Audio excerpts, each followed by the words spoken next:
Hi everyone எல்லாருக்கும் வணக்கம். இந்த எபிசோடில் விஸ்வநாத் அண்ட் சன்ஸ் படம் எப்படி இருக்கு வாங்க பார்க்கலாம்.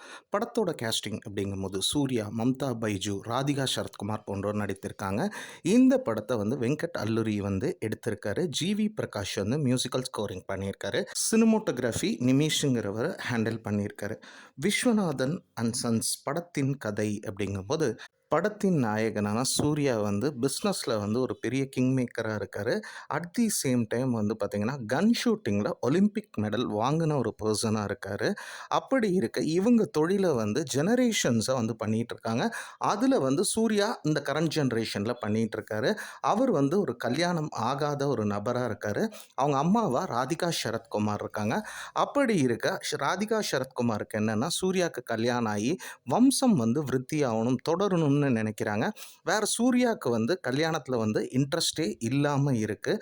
அதே சமயம் ராதிகாவுக்கு ஒரு கவலை என்னென்னா இதோட நம்ம வம்சம் முடிஞ்சிருமோ அப்படிங்கிற மாதிரி நினைக்கிறாங்க. சூர்யாவும் ராதிகா மேலே ரொம்ப ஒரு பாசம் கொண்ட ஒரு நபராக இருக்கார்.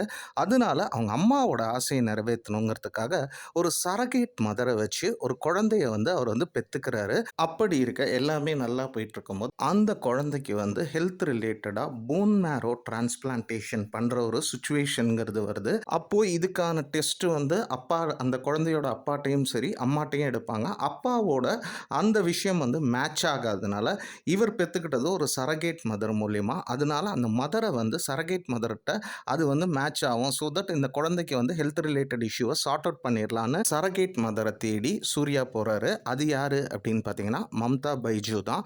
அவங்க ஒரு பணத்துக்காக தான் அதாவது அவங்களோட ப்ராப்ளம்ஸ் இருக்குது, அந்த பணத்துக்காக தான் அவங்க சரகேட் மதராக இருக்கவும் ஒத்துக்கிட்டாங்க.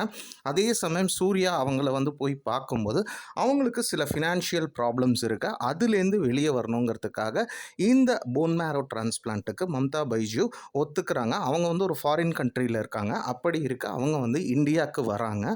அதே மாதிரி அந்த போன் மேரோ டிரான்ஸ்பிளான்டேஷனும் நல்லபடியாக நடக்குது.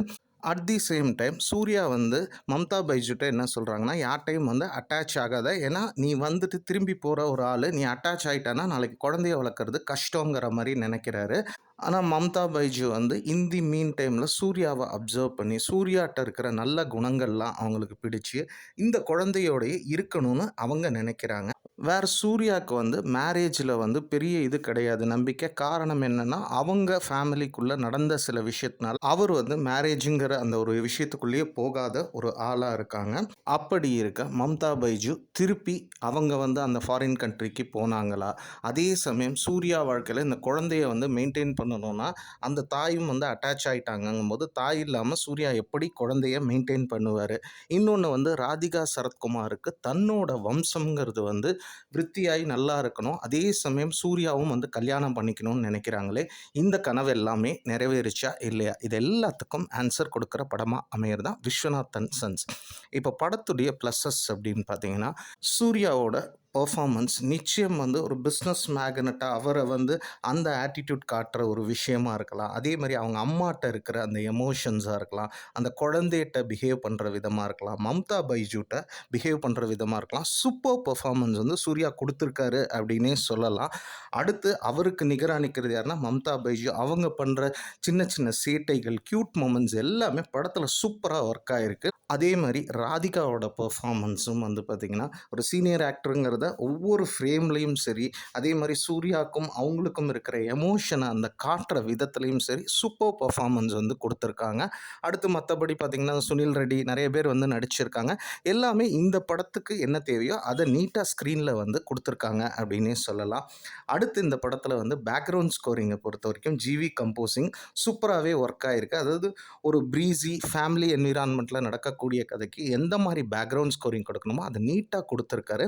அட் தி சேம் டைம் ஒரு மதர் சாங்கும் இருக்குது, சூப்பராகவே ஒர்க் ஆகிருக்கு. அது இல்லாமல் சாங்ஸுமே நல்லா ஒர்க் ஆகிருக்கு அப்படின்னு சொல்லலாம். அடுத்து சினிமோட்டோகிராஃபி, அதாவது ஒரு ஃபேமிலி, ஒரு பிஸ்னஸ் என்விரான்மெண்ட்டு, அந்த வீடுகளாக இருக்கலாம், ஒரு பிஸ்னஸ் மேக்னட்டோட வீடு எப்படி இருக்கும், அதே மாதிரி இவங்க சூஸ் பண்ண அந்த லொக்கேஷன்ஸு, அது எல்லாத்தையுமே சினிமோட்டோகிராஃபியில் விஷுவலி கிராண்டியராகவும் சரி, கண்ணுக்கு குளிர்ச்சியாகவும் சரி, அப்பீலிங்காகவுமே நீட்டாக கொடுத்துருக்காங்க அப்படின்னு சொல்லலாம். அடுத்து அதை தாண்டி ஒர்க் ஆகிற விஷயங்கள் என்னென்னா சூர்யாவோட பெர்ஃபார்மன்ஸ். ஏன்னா இந்த படத்தில் வந்து அவர் பன்முகம் கொண்ட ஒரு கதாபாத்திரமாக இருக்கார். ஏன்னா காமெடிஸும் மம்தா பைஜுக்கும் அவருக்கும் வர்ற சில விஷயங்கள் அதை வந்து காமெடியாக ஹேண்டில் பண்ண விதமாக இருக்கலாம். மேலும் பார்த்தீங்கன்னா ராதிகாக்கும் சூர்யாக்குமே, அதாவது ராதிகாவுக்கு வந்து சூர்யா பண்ணுற ஒரு விஷயம் தெரியும், ஆனால் ஒரு அம்மாவை அவங்க கண்டுக்காமல் இருக்கிற அந்த விஷயமும் சரி சூப்பராக ஒர்க் ஆகிருக்கு. மேலும் பார்த்தீங்கன்னா மதருக்கும் சன்னுக்கும் இருக்கிற அந்த சென்டிமெண்ட்டுங்கிறது அட் தி சேம் டைம் வந்து பார்த்திங்கன்னா, அதாவது ஒரு பழைய காலத்து ஃபோனை வச்சுருப்பார், அதில் வந்து அவர் அம்மா மட்டும்தான் கூப்பிடுவாருங்கிறது. அதே சமயம் வந்து ஒரு சீனில் வந்து அப்பாவோட பெருமையை சொல்கிற ஒரு விஷயம். ஏன்னா நிறைய பேர் தயங்குறாங்க அப்பாங்கிறது, அதுக்கான அந்த மொமெண்ட்ஸும் சரி, ஒரு ஃபேமிலிக்குள்ளே ஒர்க் ஆகிற எமோஷன்ஸும் சரி, எஸ்பெஷலி ரொம்ப ஹைலைட்டாக இருக்கிறது வந்து பார்த்திங்கன்னா, நிச்சயம் வந்து ராதிகா வர்சஸ் சூர்யாவுக்கு அந்த ஒர்க்கான அந்த மொமெண்ட்ஸும் சரி, மம்தா பைஜுக்கும் சூர்யாவுக்கும் நடக்கிற காமெடி ஈவெண்ட்ஸு, அவங்க மேலே இவர் டேக் கேர் பண்ணுற விதமும் சரி சூப்பராக கொடுத்துருக்காங்க அப்படின்னே சொல்லலாம். அதே மாதிரி சுனில் ரெட்டியோட காமெடிஸும் சரி, இது எல்லாமே நல்லா தான் ஒர்க் ஆகிருக்கு. மேலும் பார்த்தீங்கன்னா, ஒரு ப்ரீஸியாக ஒரு ஃபேமிலி மோடில் வந்து கதை சொன்ன விதமும் சரி சூப்பராகவே ஒர்க் ஆகிருக்கு. நிச்சயம் ஒரு ஃபேமிலி ஆடியன்ஸை கவர் பண்ணுற நிறைய விஷயங்களை இந்த படத்துக்குள்ளே வச்சுருக்காங்க. நிச்சயம் ஃபேமிலி ஆடியன்ஸை நல்லாவே கவர் பண்ணும் அப்படின்னே சொல்லலாம். இது எல்லாமே இந்த படத்துக்கு வந்து பெரிய பலமாக இருக்குது. சரி, இந்த படத்தில் வேறு என்னெல்லாம் செஞ்சுருந்தா இந்த படம்ங்கிறது இன்னும் பெரிதாக அமைந்திருக்கும் அப்படின்னு பார்த்தீங்கன்னா, படத்தோட டியூரேஷன் சில பேருக்கு வந்து, அதாவது படத்துக்குள்ளே கனெக்ட் ஆகிட்டாங்கன்னா அந்த லென்த்து ஃபீல் ஆகாது. மற்றபடி வந்து படத்தில் கொஞ்சம் கனெக்ட் அங்கங்கே விட்டு விட்டு வருதுன்னா கொஞ்சம் லென்த்து ஃபீல் ஆகிறதுக்கு ஒரு வாய்ப்புங்கிறது இருக்குது. மற்றபடி கொஞ்சம் ஆக்ஷன் சீக்வன்ஸ் வந்து சூர்யாக்காக அது செஞ்சுருக்காங்க.